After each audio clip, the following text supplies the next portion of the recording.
YouTube channel.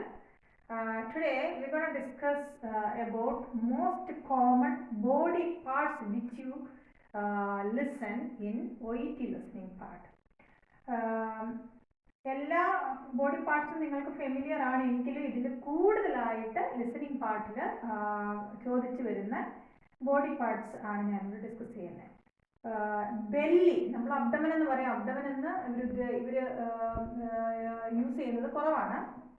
Obviously it is abdomen, പക്ഷേ they are using the word, the vocabulary is belly or tummy. Tummy pain, belly pain, definitely it's abdominal pain. So belly button, navel or umbilicus. ഇവിടെ നിങ്ങൾ mistake ഉണ്ടാക്കാനുള്ള സാധ്യതയുണ്ട്. അംബ്ലിക്കസ് എന്ന് എഴുതും, but it is അംബിലിക്കസ് ആണ്, അതായത് പുക്കിൾക്കുടി. Okay, so ഇതൊക്കെ നമുക്ക് മോസ്റ്റ്ലി ഒരു ചോദിക്കുന്ന ഒരു ബോഡി പാർട്ട് തന്നെയാണ്. സോ നെക്സ്റ്റ് കം ഇയർ, നീ cap, palm. Okay, next scrotal. Actually scrotum ആണ്. സ്ക്രോട്ടം പല രീതിയിൽ ക്വസ്റ്റ്യൻസ് വരാം. റെഡ്നസ് ഇൻ ഡാഷ് എന്നായിരിക്കും നിങ്ങൾക്ക് വരുന്നത്. Redness in scrotal area, okay, അല്ലെങ്കിൽ സ്വെല്ലിംഗ് ഇൻ സ്ക്രോട്ടൽ ഏരിയ. അപ്പോൾ അവിടെ യൂസ് ചെയ്യുന്നത് നമ്മൾ സ്ക്രോട്ടലാണ്. അപ്പോൾ ഏരിയ ഇല്ല എന്നുണ്ടെങ്കിൽ definitely it comes redness in scrotum. അത് നമ്മുടെ ആ സെൻറ്റൻസിൻ്റെ സ്ട്രക്ചർ അനുസരിച്ച് വേണം നിങ്ങളുടെ ആൻസർ എഴുതാൻ. Okay, next soul. സോൾ എന്ന് പറഞ്ഞു കഴിഞ്ഞാൽ ഉള്ളംകാൽ. Toe, TOE, toe or toes, കാൽ വിരലുകൾ. Next torso, chest. ചെസ്റ്റൊക്കെ വളരെ കോമൺ ആണ്, എല്ലാവർക്കും അറിയാവുന്നതാണ്. പക്ഷെ നമ്മൾ സ്പീഡിൽ എഴുതി വരുമ്പോൾ നമ്മൾ വിട്ടുപോകാനും അൺക്ലിയർ ആകാനൊക്കെ ഉള്ള സാധ്യതയുണ്ട്. അപ്പോൾ അതുകൊണ്ട് ഈ body parts which they are using in OET listening വളരെ കെയർഫുള്ളായിട്ട് പഠിക്കുക. It's really important. Okay, now let me talk about most common food or drinks which you here in OET listening, especially when you come to European country, when you work in nursing homes or care homes, definitely you will be the part of their menu, അല്ലേ? So അങ്ങനെയാകുമ്പം ഈ പറഞ്ഞ സംഭവങ്ങളെല്ലാം നിങ്ങൾ daily handle ചെയ്യുന്ന food items ആണ്. So you should be very careful. അവർക്ക് ഓരോ റെസിഡൻസിനും, residence means അവിടുത്തെ നഴ്സിംഗ് ഹോംസിലെയോ കെയർ ഹോംസിലെയോ പേഷ്യൻസിനെ അവർ നമ്മൾ റെസിഡൻസ് എന്നാണ് വിളിക്കുന്നത്. So residents, every residence has their own choice of menu ആണ്. അപ്പോൾ നമ്മൾ as A nurse, that's our duty. In the morning itself we go to residence room and we will have to ask about their daily menu.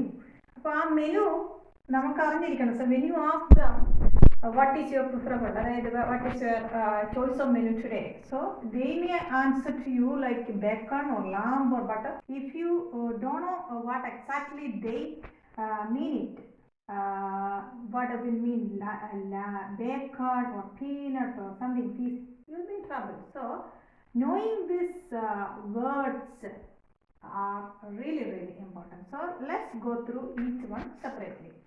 So bacon, this is one of the most common food items in European people. Bacon എന്ന് ഉദ്ദേശിക്കുന്നത് പന്നിയിറച്ചിക്കാണ്. അപ്പോൾ ഇവിടെ പല രീതിയിൽ പറയും, pork പറയും, പക്ഷെ മെയിനായിട്ട് ഇവർ ഈ ഉണങ്ങിയ പന്നിക്ക് പറയുന്നത് ബേക്കണാണ്. അവർക്ക് കൂടുതലും ഇവർ കഴിക്കുന്നത് ബേക്കണാണ്. Next lamp. ലാമ്പ് നമ്മൾ എഴുതി വരുമ്പോൾ definitely there is a tendency to make a mistake. LAMP എഴുതി വെക്കാനുള്ള സാധ്യതയുണ്ട്. Lamp is different, that is ലക്കായി പോകും. So lamp is the correct spelling.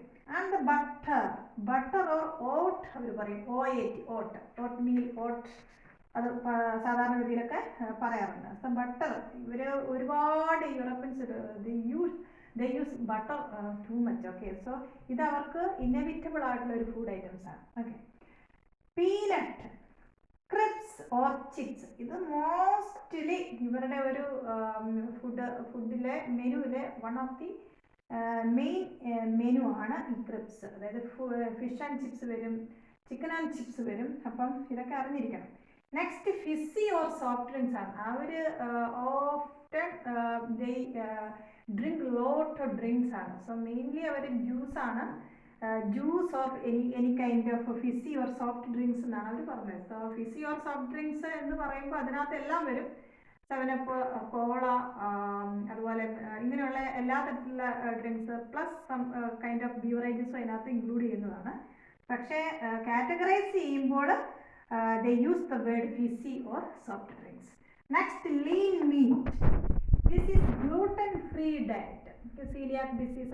When you hear the listening, the conversation, you understood that the patient is a celiac patient. So definitely that patient is taking celiac diet, that is gluten-free diet. So these things you have to be familiar. So when you write gluten, you should put a hyphen in between gluten and free. Refined food.